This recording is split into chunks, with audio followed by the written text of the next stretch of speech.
वो देखिए हरीश की गाड़ी है।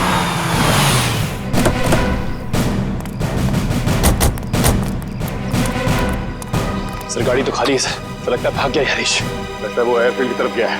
चलो लेट्स गो।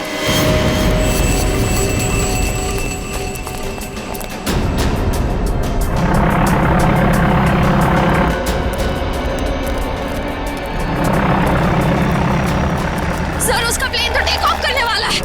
सर अगर ये विदेश चला गया तो इसे पकड़ना और भी मुश्किल हो जाएगा। कहीं नहीं पहुंचेगा ये। Oh no.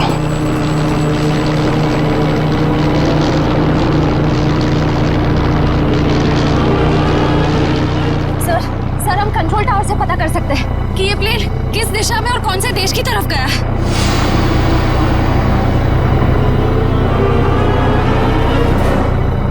पता तो कर सकते हैं श्रेया, मगर क्या सर? पता नहीं क्यों मुझे ऐसा लग रहा है कि हम अब भी असली खून तक नहीं पहुंचे हैं। सर इस हरीश तक पहुंचते पहुंचते रह गए सर। नहीं निखिल, असली खूनी ये हरीश नहीं है। हरीश नहीं है तो फिर कौन है सर? अब मेरी समझ में आ रहा है कि सब किसका क्या धरा है। चलो।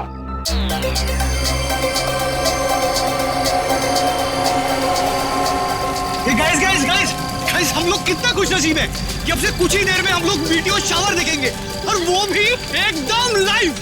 ऐसा पहली बार हो रहा है गाइस। लाइफ में ऐसा नजारा दोबारा देखने को नहीं मिलेगा। ये देखो अमेरिका में भी शुरू हो गया मीडिया शावर।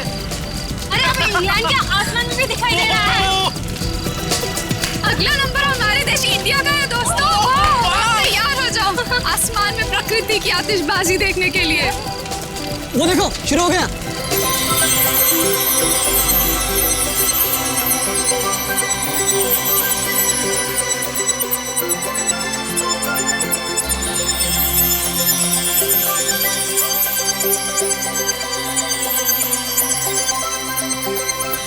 ये मेरी जिंदगी का सबसे खूबसूरत पल है। ऐसा नजारा तो मैंने पहले कभी नहीं देखा।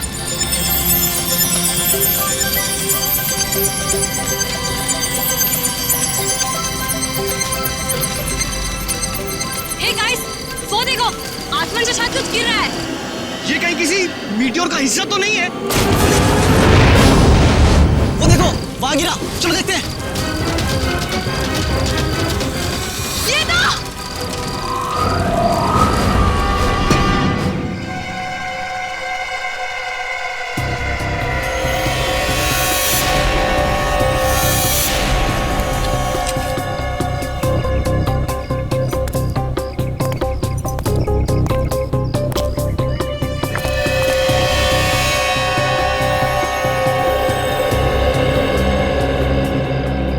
की हालत तो बहुत खराब है। हड्डियां वगैरह चकनाचूर हो गई है। हाँ सर, लेकिन ऐसा तो तभी हो सकता है जब कोई काफी ऊंचाई से गिरा हो। लेकिन सर यहाँ कोई बिल्डिंग तो है नहीं, चारों तरफ खुला मैदान ही है। लाश आसमान से गिरी है, वरना इसकी इतनी बुरी हालत नहीं होती।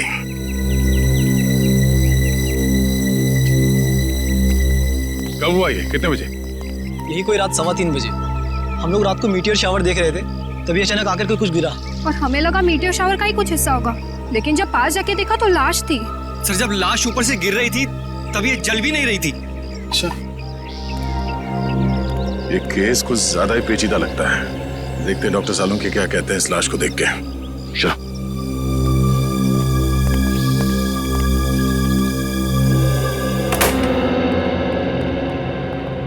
अरे सालुंके साहब, कुछ पता चला? हाँ, फिलहाल तो इस आदमी की उम्र पता चली है, और वो भी डॉक्टर तारिका ने ही पता किया होगा।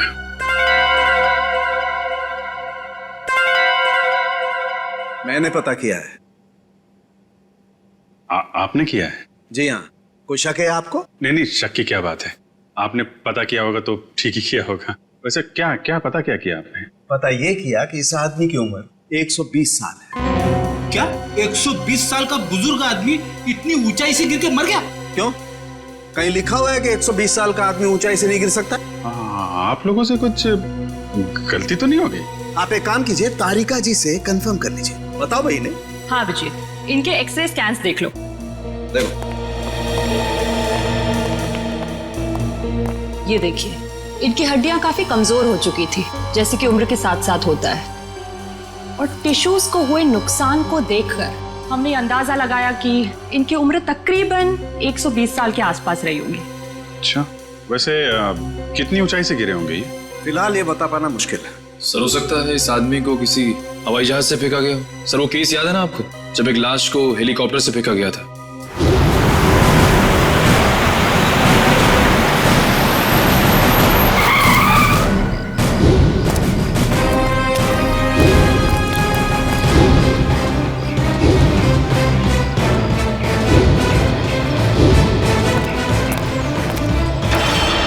सर या फिर हो सकता है हॉट एयर बलून से, या फिर स्काई डाइविंग कर रहा होगा। अरे कैसी बातें कर रहे हो तुम लोग यार? 120 साल का बुजुर्ग आदमी स्काई डाइविंग करेगा, हॉट एयर बलून से कूदेगा? वैसे भी हमें वहां पे कोई पैराशूट वगैरह तो मिला नहीं था।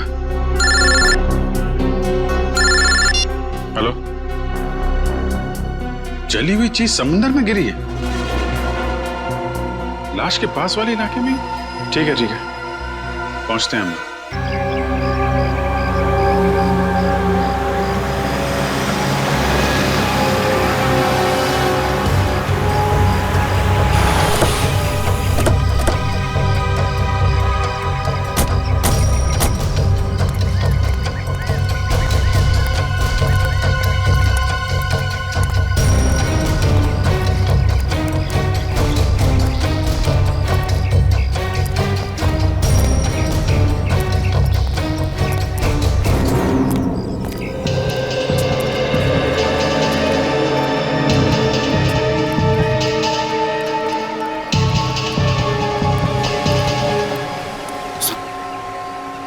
कुछ पता चला क्या गिरा था समुद्र में? नहीं सर, समुद्र में क्या गिरा अब तक कुछ पता नहीं चला।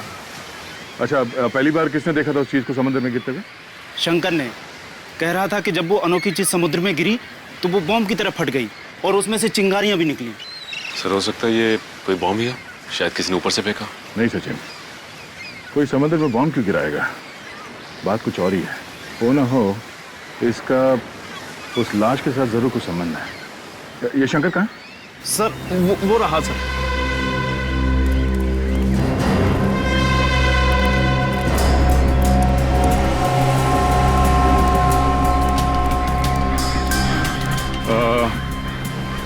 तुम शंकर हो?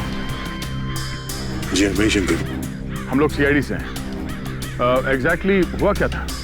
सर करीब रात के 3 बज रहे थे। मेरी बीवी जोर जोर से खर्राटे भर रही थी, इसलिए मुझे नींद नहीं आ रही थी। क्या आपकी वाइफ भी खर्राटे मारती है? रेडी, अब अपनी वाइफ की बातें शुरू मत कर देना। हाँ, क्या कह रहे थे आप? नींद ना आ पाने की वजह से मैं कुछ देर बाहर टहलने निकल आया, तभी अचानक मैंने देखा कोई बड़ी सी चीज जोर से छपाक करके समुद्र में गिरी। एक बहुत तेज रोशनी हुई, जैसे किसी ने आग का गोला दरिया में फेंक दिया। सर हो सकता है कि अंतरिक्ष से कोई उड़न तस्तरी गिरी होगी समुद्र में, और वो 120 साल का आदमी वो भी उड़न तस्तरी से ही गिरा होगा, फ्लाइंग सॉसर से। रेडी, मैंने तुमसे क्या कहा अभी? थोड़ी देर के लिए मौन व्रत रखो, समझे? सॉरी। जी कहिए। मैं समुद्र के नजदीक आया, ये जानने कि आखिर हुआ क्या है। तभी दूर एक आदमी की परछाई दिखाई दी। आदमी की परछाई? तुमने उसका चेहरा देखा? नहीं साहब, अंधेरा बहुत था, सिर्फ परछाई दिखी। वो आदमी समुद्र से निकला और वहां उस तरफ चलकर जाने लगा। फिर क्या हुआ? मैं उस आदमी का पीछा करने लगा क्योंकि मुझे शक था, पर वो आदमी वहां सड़क पर चलकर एक कार में बैठ गया और चला गया। कार का नंबर देखा है तुमने? नहीं साहब, नंबर तो नहीं देखा, लेकिन हाँ वो सिल्वर कलर की बैक्स्टर गाड़ी थी। उसने गाड़ी चाबी से खोली या? नहीं साहब, वो कार उसकी नहीं थी, क्योंकि उसने बहुत तिगड़म करके कार का दरवाजा खोला था। सर फिर तो कार चोरी की होगी। Thank you. अब ये पता करना पड़ेगा कि शहर में कितनी सिल्वर रंग की बैक्स्टर कार है जो चोरी हुई है और उनके नंबर्स क्या क्या हैं। सर स्पेक्ट्रोमीटर टेस्ट की रिपोर्ट आ गई है। देखिए मुझे लाश के कपड़ों में से क्या मिला है। क्या मिला है?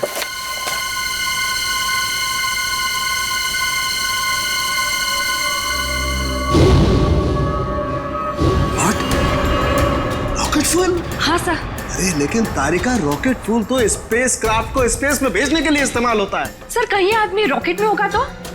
नहीं नहीं, रॉकेट में होगा तो भी क्या है, रॉकेट में होने से इसके कपड़ों पर रॉकेट फूल कैसे आ सकता है Tarika? It is not possible.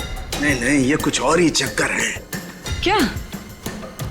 Oh my God, oh my God, ये कैसे हो सकता है? वो कैसा? ये मैंने क्या कर दिया है? अब देखना, वो प्रद्युमन वो मेरी मजाक उड़ाएगा, आग बबूला हो जाएगा मुझसे। यार ये ऐसी गलती मैं कैसे कर सकता हूँ? गलती? कौन सी गलती सर? सर उस समुद्र में जो खास चीज गिरी थी उसके बारे में क्या पता चला? सर अब तक तो कुछ पता नहीं चला है सर लेकिन गोताखोर लगे हुए हैं सर। समुद्र का वो हिस्सा काफी गहरा और खतरनाक है, इसलिए गोताखोरों को काफी दिक्कतों का सामना करना पड़ रहा है। बॉस, अभी तो और भी दिक्कतों का सामना करना पड़ेगा। और भी दिक्कतों का मतलब क्या डॉक्टर साहब आपका? मतलब ये अभिजीत के मुझसे बहुत बड़ी गलती हो गई है। गलती? ऐसी क्या गलती कर दी सर आपने? दया, अगर प्रद्युमन ये वादा करे कि वो मुझसे नाराज नहीं होगा तो मैं बता सकता हूँ। नहीं नहीं, अरे मैं नाराज क्यों हूँगा? मैं तो मिठाई बांटूंगा, क्योंकि the great intelligent and genius doctor Salunkhe ने जिंदगी में पहली बार अपनी गलती मान ली। तो डॉक्टर साहब बताइए, क्या गलती की आपने? गलती दरअसल मुझसे ये हुई है कि उस आदमी की उम्र 120 साल नहीं है। क्या? क्या 120 साल की नहीं है? नहीं। तो फिर क्या उम्र होगी उसकी? लगभग 50 साल। क्या साळुंखे, तूने 50 साल के आदमी को 120 साल का बना दिया? इतनी बड़ी गलती की तूने? यार दरअसल उस आदमी की हड्डियां तो यही बता रही थी कि उसकी उम्र 120 साल की होनी चाहिए, मगर स्पेक्ट्रोमीटर टेस्ट के बाद उसके कपड़ों पर मिला रॉकेट फ्यूल ये बता रहा है कि ये आदमी 4-5 महीने अंतरिक्ष में रहकर आया है। क्या उसके कपड़ों पर रॉकेट फ्यूल मिला? हाँ, और अंतरिक्ष में हड्डियों की डेंसिटी हर महीने 2% घटती जाती है। मतलब लाश अंतरिक्ष में से गिरी है? नहीं फ्रेडी, लाश अंतरिक्ष से अगर गिरती तो जल जाती, धरती पर पहुंचने से पहले ही उसके चीथड़े उड़ जाते, मगर ऐसा हुआ नहीं। मतलब ये लाश किसी स्पेसक्राफ्ट से गिरा है जब वो धरती पे वापस आ रहा होगा। मगर दया, हमारे देश से कोई स्पेसक्राफ्ट तो किसी इंसान को लेकर अंतरिक्ष में गया ही नहीं। फिर भी अभिजीत, हमें पता तो लगाना ही पड़ेगा कि है कौन ये, और फिर वो गिरा तो गिरा कहां से और कैसे, और ये तो हमें हमारी स्पेस एजेंसी ही बता सकती है। हेलो सर, मैं यहाँ का डिप्टी डायरेक्टर हूँ, हरीश मेरा नाम है। कहिए। हरीश जी, हम यहाँ पर एक ऐसे आदमी के सिलसिले में आए हैं जिसका खून हुआ है, मगर उसने अंतरिक्ष में 4-5 महीने गुजारे हैं। आपको तो इस बात की जानकारी होगी ना कि हमारे देश से कौन कौन आदमी अंतरिक्ष यात्रा करके आया? यस सर, जानकारी तो पूरी है, पर हमें ये जानकारी किसी को भी देने की अनुमति नहीं है, तो चाहे वो CID क्यों ना हो। लगता है हरीश जी, आप इस बात की गंभीरता को समझ नहीं पा रहे हैं। एक आदमी का खून हुआ है, खून।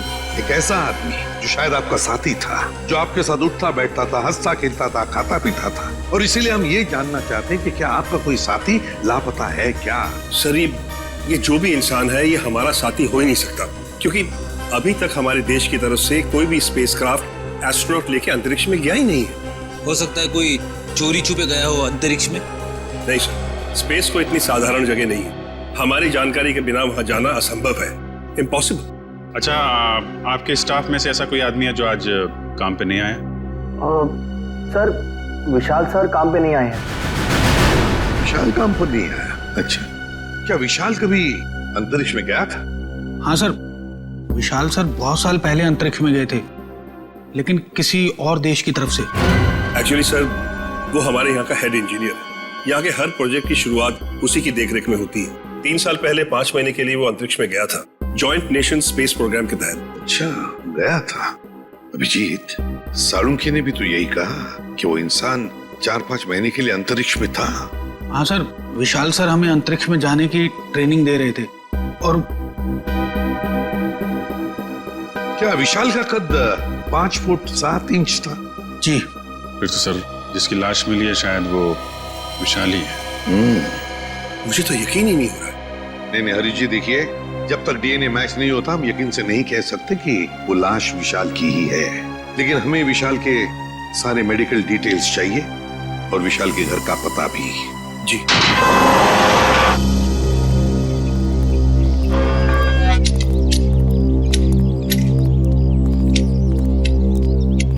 सुनिए, ये विशाल का घर है ना? जी घर तो विशाल साहब का ही है, लेकिन वो घर पर नहीं है। हाँ वो तो पता है हमें, लेकिन क्या विशाल जी के कोई घर वाले या परिवार वाले, कोई दोस्त वगैरह आसपास रहते हैं क्या? जी विशाल साहब की पत्नी अदिति मेम साहब तीर्थ गई हैं। आप लोग? हम लोग सीआईडी से। सीआईडी? जी। कहिए क्या बात है? आप कौन है? आपका नाम क्या है? जी मेरा नाम बिरजू है। अच्छा देखो बिरजू, हमें एक लाश मिली है। लाश? और हमें शक है कि वो लाश विशाल जी की है। ये कैसे हो सकता है? विशाल साहब नहीं मर सकते। देखिए आप संभालिए अपने आप को। फिलहाल हमें सिर्फ शक है कि ये लाश विशाल जी की है। हो सकता है कि ये लाश किसी और की हो। भगवान करे वो लाश विशाल साहब की ना हो। वैसे आखिरी बार कब देखा था तुमने विशाल जी को? कब मिले थे उन्हें? कल सुबह जब मैं काम पर आया था तो विशाल साहब ने मेरी बाहर से ही छुट्टी कर दी थी। घर के बाहर से ही छुट्टी दी? क्यों, किस लिए? जी पता नहीं, ऐसा पहले कभी नहीं हुआ है। मैंने विशाल जी से कहा कि मैं घर की सफाई कर देता हूँ, झाड़ू पोछा कर देता हूँ, मैं फिर चला जाता हूँ, लेकिन उन्होंने मुझे घर में घुसने ही नहीं दिया। आपको उन्होंने घर में घुसने नहीं दिया? जी हाँ, उनका बर्ताव बड़ा अजीब सा था। जब उन्होंने अदिति मेम साहब के तीर्थ पर जाने की बात कही तो मुझे बड़ा अजीब सा लगा। मुझे यकीन ही नहीं हुआ। लेकिन क्यों? क्योंकि अदिति मैडम इस तरह अचानक कहीं नहीं जाती। अगर वो शहर से बाहर कहीं जाती भी हैं तो महीनों पहले वो अपनी तैयारी पूरी कर लेती हैं। अच्छा, साहब ने तुम्हें घर के अंदर आने से मना कर दिया। वैसे बिरजू, हम घर के अंदर देखना चाहते हैं। तुम्हारे पास घर की चाबी तो होगी? जी हाँ। हम ये देखना चाहते हैं ऐसी क्या वजह थी जो साहब ने तुम्हें घर के अंदर आने से मना कर दिया। जी अभी खोलता हूँ।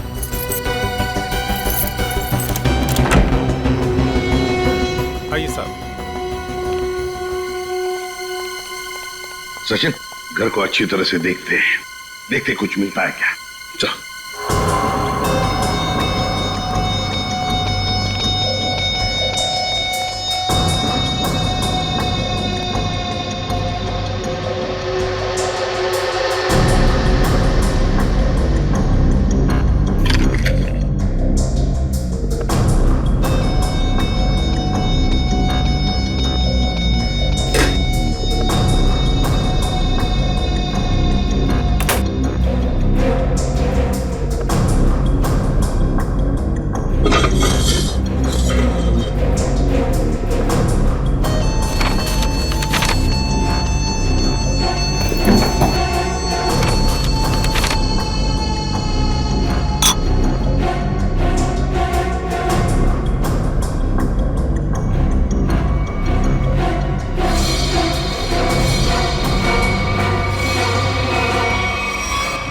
कागज के टुकड़े पर कुछ हल्का हल्का सा लिखा हुआ है।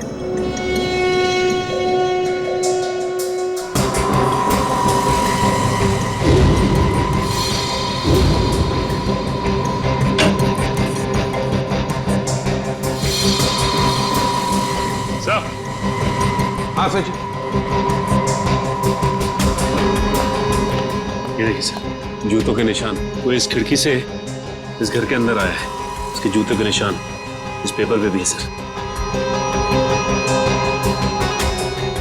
सचिन, घर की हालत को देखकर तो ऐसे नहीं लगता कि घर में कुछ चोरी हुई है, लेकिन जो भी इस घर में इस खिड़की से घुसा है वो या तो इस घर का आदमी है या फिर कोई ऐसा आदमी जो इस घर के बारे में और घर के लोगों के बारे में अच्छी तरह से जानता है और किसी खास मकसद से ही इस घर में घुसा है, किसी खास मकसद से।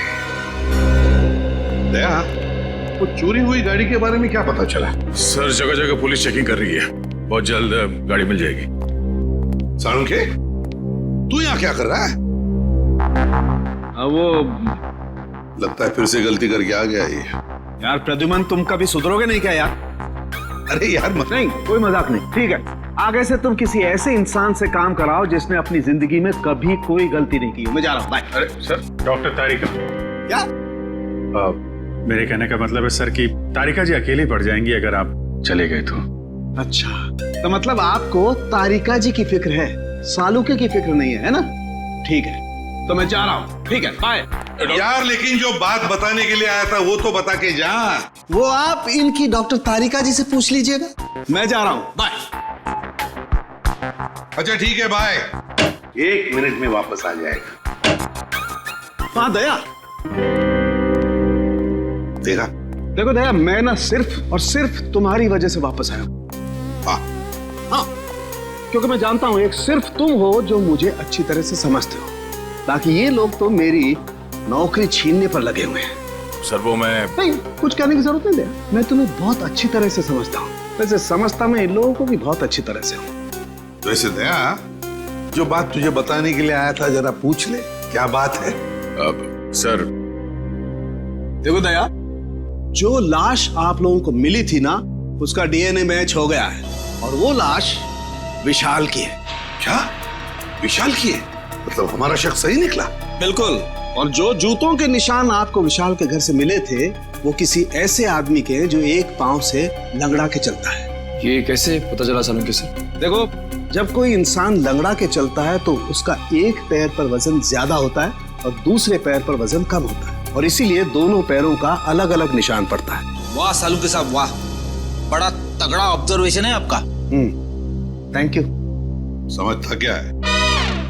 वैसे सालुंके यार, वो कागज के टुकड़े जो मिले थे विशाल के घर से, उन पर कुछ लिखा हुआ था, वो क्या है?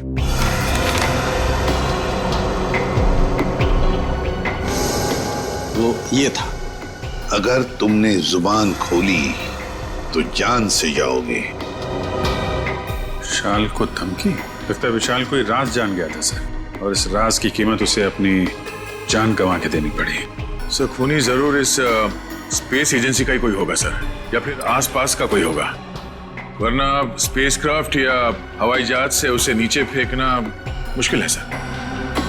बिल्कुल वैसे ही हुआ होगा। बॉस, अभी सालुके के सुरागों की पोटली खाली नहीं हुई है। और भी कुछ बाकी है क्या? हाँ, एक ऐसी चीज जो आपको खूनी के एकदम नजदीक तक ले जाएगी। तो बताइए ना डॉक्टर साहब। देखो दया, इन लेटर्स को गौर से देखो। इस आदमी ने ये लेटर्स कैपिटल में लिखे हैं ताकि अपनी हैंडराइटिंग को छुपा सके, लेकिन इनको जरा गौर से देखो। ये लेटर्स कहीं कहीं पर हिले हुए हैं, कमजोर है। मुझे लगता है इस आदमी का हाथ कांपता था जब ये लिखता था। कमाल है सर, धमकी भरा खत लिखता है और लिखते वक्त हाथ भी कांपता है। डर की वजह से? बिल्कुल सही फ्रेडी, डर की वजह से ही। दरअसल इसके हाथ में कोई तकलीफ थी, न्यूरोटिक तकलीफ। जब ये डरता था, इस आदमी का हाथ कांपता था। जब इसने ये नोट लिखा, ये डरा हुआ था, इसीलिए इसका हाथ कांप रहा था और ये अक्षर इस तरीके से बने। हाथ में तकलीफ? विशाल सर बहुत साल पहले अंतरिक्ष में गए थे, लेकिन किसी और देश की तरफ से। सर वो घटोत्कच, विशाल का असिस्टेंट। विशाल कुछ लोगों को ट्रेनिंग दे रहा था अंतरिक्ष में जाने के लिए। ये घटोत्कच भी उनमें से एक था। मगर अभिजीत, अंतरिक्ष में जाने के लिए वो आदमी मानसिक तौर पर और शारीरिक तौर पर बिल्कुल फिट होना चाहिए, हट्टा कट्टा होना चाहिए। इस घटोत्कच को क्यों सिलेक्ट किया गया? उसके तो हाथ में तकलीफ है। और घटोत्कच के इस कमजोरी के बारे में विशाल को पता चला, इसलिए शायद घटोत्कच ने विशाल को अपना मुंह बंद रखने के लिए उसे जान से मारने की धमकी दी होगी। ये हो सकता है। रजत, क्या? देखो, सभी पुलिस स्टेशन में खबर कर दो, उसकी फोटो भिजवाओ, सब जगह नाकाबंदी करवा दो। ओके? क्या हुआ? सर ये विशाल की पत्नी अदिति, ये किसी तीर्थ यात्रा पे नहीं गई है। उसने किसी भी बस, ट्रेन या फ्लाइट की टिकट बुक नहीं करवाई। वो गायब है। अदिति गायब है? गायब है अदिति? तो फिर ये गई कहां? और फिर विशाल को मारा किसने और क्यों मारा? इन सारे सवालों का जवाब तो अब घटोत्कच ही देगा। घटोत्कच।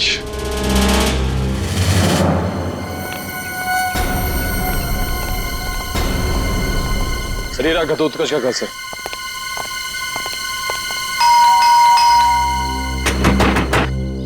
दरवाजा खोल ही नहीं रहा है।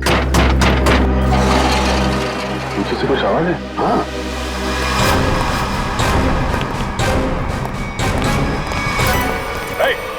पकड़ो उसे।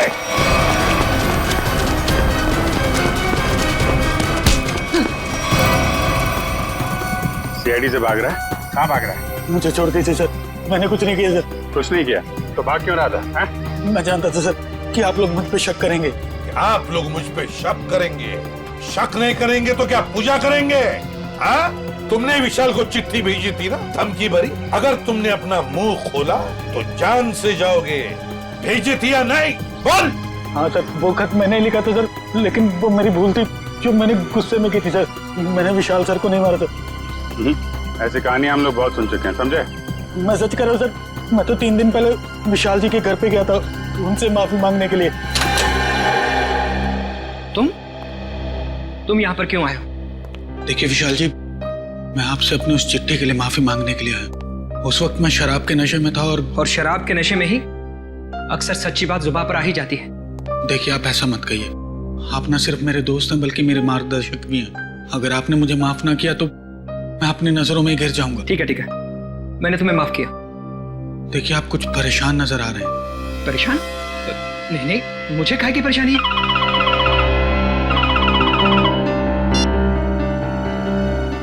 हेलो जी, ठीक है, आप जैसा कहेंगे मैं बिल्कुल वैसा ही करूंगा, लेकिन मेरी पत्नी पर कोई आंच नहीं आनी चाहिए। आदिति किडनैप हो गई और फिर किडनैपर आदिति को कोई नुकसान ना पहुंचाए, इसलिए विशाल ने ऐसी कहानी बनाई कि आदिति तीर्थ यात्रा पर चली गई।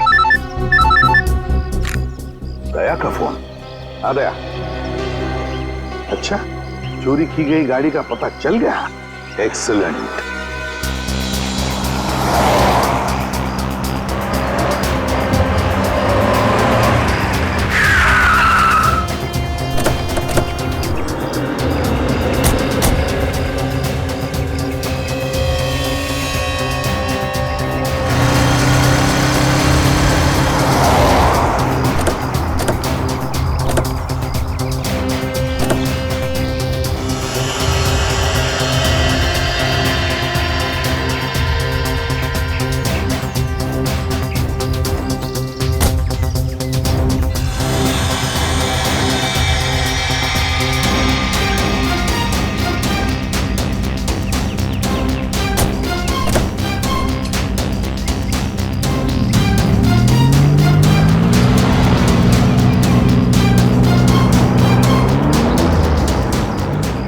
खूनी समंदर किनारे से इस गाड़ी में यहाँ तक आया और उसके बाद गाड़ी को यहाँ पे लावारिस छोड़ के किसी और गाड़ी में चला गया। लेकिन सर गाड़ी में तो कुछ भी नहीं मिला।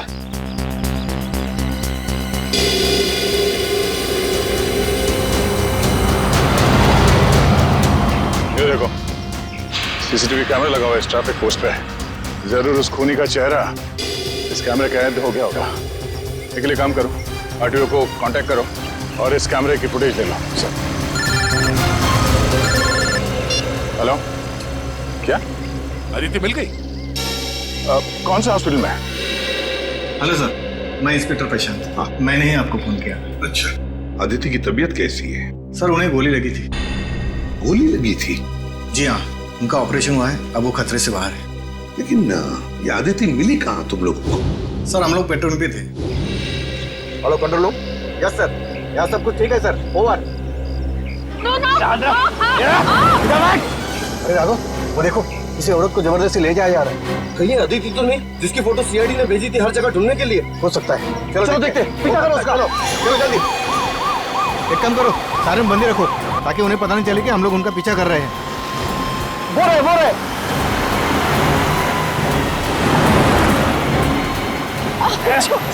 जाने दो मुझे, जाने दो ना मुझे।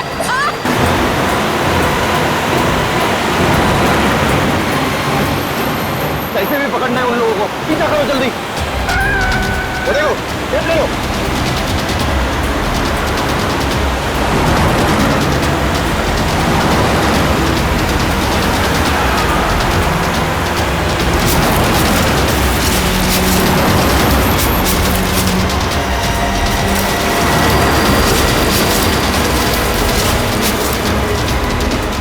जाने दो ना मुझे। जाने देंगे, जाने से पहले तोहफा तो लेके जाओ। ऐसा तोहफा दिखाता हूँ मैं तोहफा। ये है मेरा तोहफा। चलो चलो।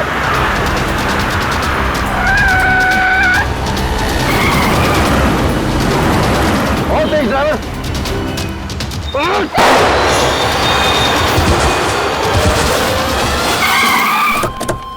चलो जल्दी, चलो।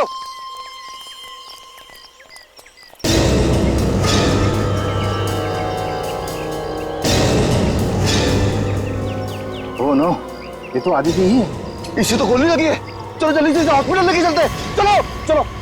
उस कार को हमने रोकने की बहुत कोशिश की सर, मगर हमारा ज्यादा ध्यान अदिति जी की तरफ था। इसलिए वो लोग हमारे हाथ से निकल गए। तुम लोगों ने बिल्कुल सही किया। गाड़ी का नंबर तो नोट किया होगा? नहीं सर, उस गाड़ी की नंबर प्लेट पे मिट्टी लगी हुई थी सर, इसलिए हम लोग आधा ही नंबर देख पाए। Good job. Thank you. हम लोग आदित्य से मिलते हैं। जी सर।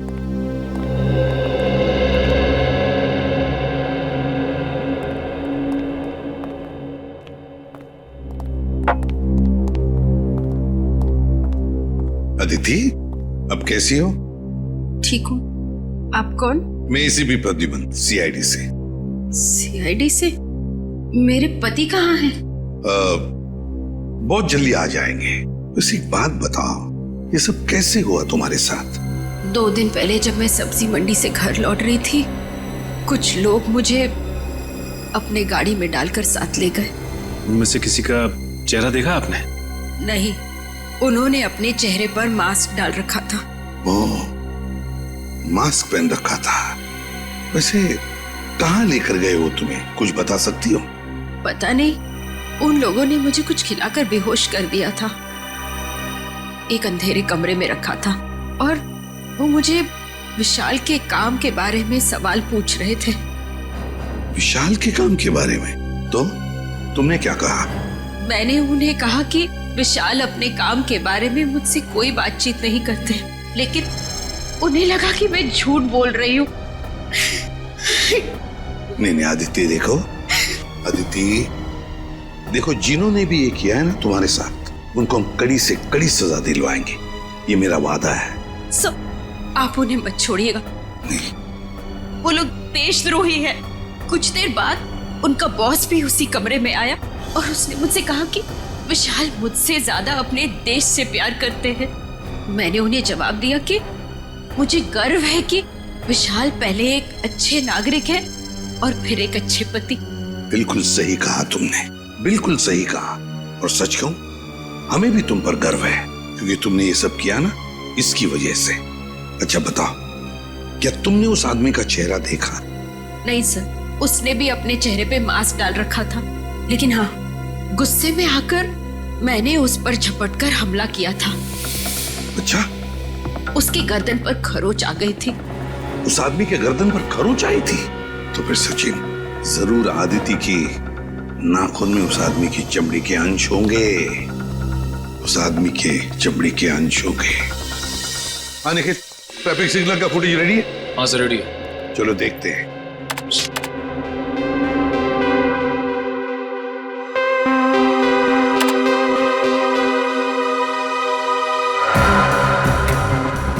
रात का फुटेज है, समझ में नहीं आ रहा है। दिन का फुटेज दिखाओ।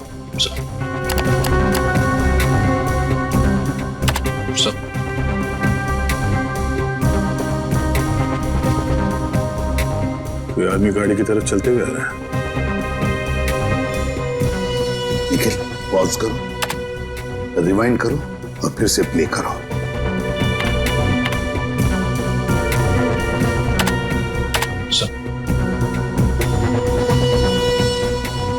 और जो जूतों के निशान आपको विशाल के घर से मिले थे, वो किसी ऐसे आदमी के जो एक पांव से लंगड़ा के चलता है। बाएं पैर से लंगड़ा मिला है। कहीं ये हमारा खूनी तो नहीं? सर, मगर ये आदमी है कौन? इसका चेहरा तो दिख ही नहीं रहा है। पता चल जाएगा फ्रेडी, ये है कौन ये पता चल जाएगा।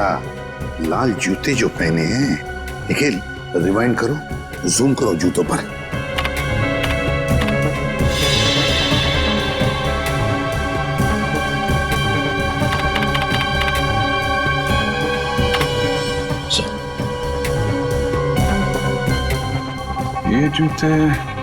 ये जूते मैंने कहीं देखे हैं सर।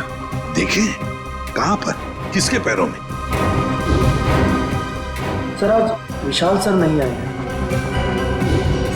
समीर, विशाल का असिस्टेंट सर, और वो लंगड़ा के भी चल रहा था।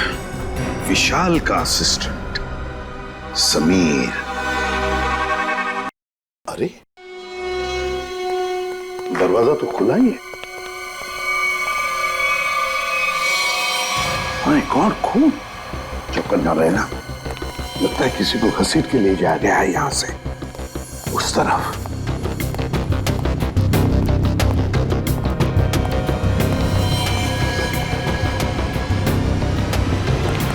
कौन?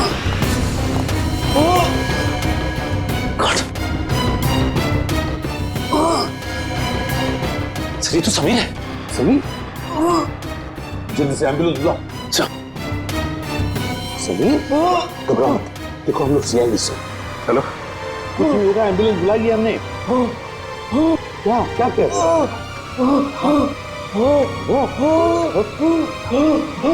क्या बताओ बताओ। Sameer, Sameer. Okay, thank you sir. Ambulance आ रही है सर। समीर तो मर गया। माय गॉड सर, हम तो सोच रहे थे कि ये समीर ही गुनहगार है, लेकिन यहाँ तो समीर का ही किसने खून कर दिया। वही तो,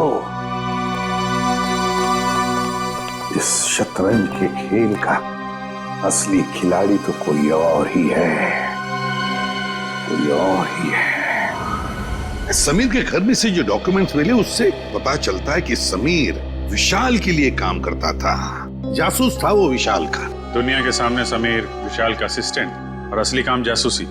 एग्जैक्टली।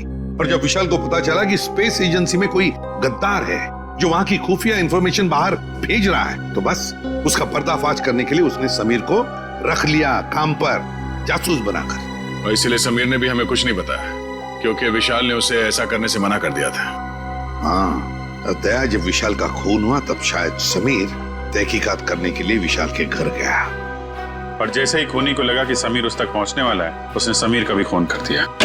बॉस, आसानों की अदिति के नाखूनों में चमड़ी के अंश मिले? हाँ मिले ना, उसके नाखूनों में चमड़ी के अंश मिले। तो जब मैं आप लोगों को बताऊंगा कि उस चमड़ी का डीएनए किसका था, आप लोग दंग रह जाएंगे। डॉक्टर साहब, रियलिटी शो के विनर का नाम अनाउंस करने जैसा सस्पेंस मत बढ़ाइए, नाम बताइए ना प्लीज। बॉस, उस आदमी का नाम है deputy director Harish. Hello sir, मैं यहाँ का डिप्टी डायरेक्टर हरीश मेरा नाम है। क्या? Deputy director Harish? तभी तो समीर मरते वक्त हाँ ऐसे कर रहा था। क्या क्या कह रहा?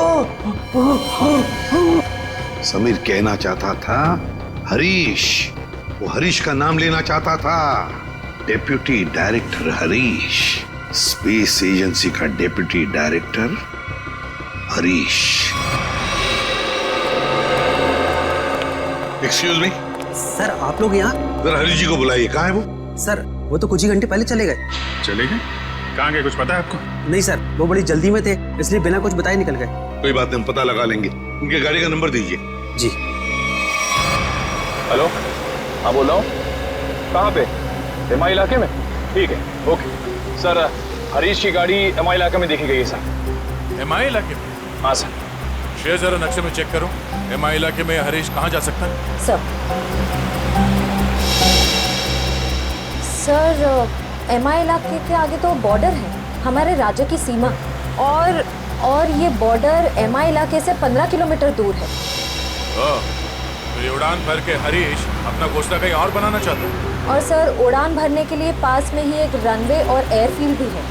फिर तो सर ये शहर से नहीं, देश से बाहर निकलने का प्लान बना रहा होगा। तो चलो इसके प्लान का आज क्लाइमैक्स कर देते हैं।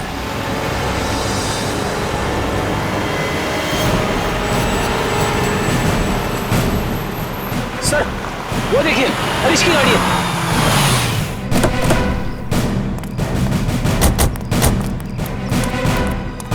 सर, गाड़ी तो खाली है सर, तो लगता है भाग गया है हरीश। लगता है वो एयरफील्ड की तरफ गया है। चलो लेट्स गो।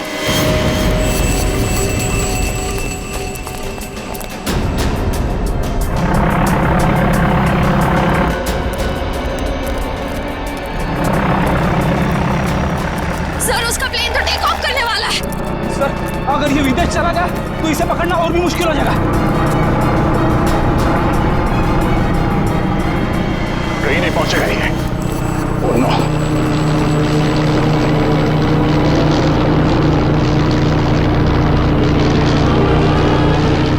सर, हम कंट्रोल टावर से पता कर सकते हैं कि ये प्लेन किस दिशा में और कौन से देश की तरफ गया है।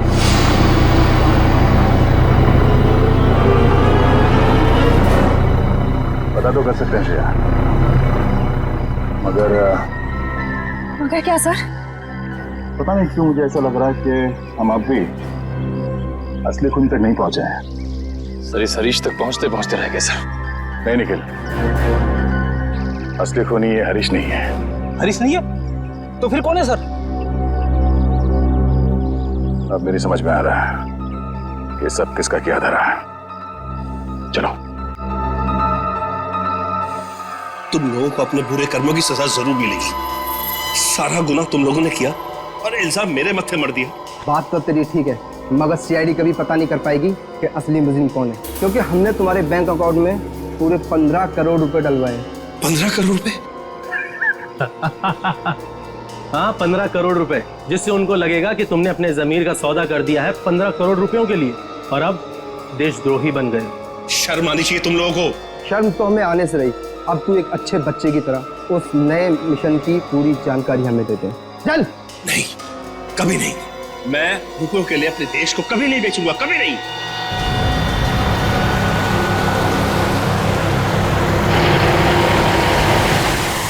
देख, मैं तुझे आखिरी बार बोलता हूँ, बता दे, जिंदा छोड़ दूंगा तुझे, वरना तुम्हारे मरने के बाद वो जानकारी तो हम हथिया ही लेंगे। एक गद्दार की जिंदगी जीने से एक देशभक्त की मौत मरना मुझे ज्यादा गवा रहा है, समझे तुम लोग? हाँ, मगर अफसोस, कानून और देशवासियों की नजरों में तू हमेशा एक गद्दारी कहलाएगा। नहीं रहेगा। कोई अपनी जगह से नहीं लेगा। या नीचे हाथ खोलो, उठ। बस।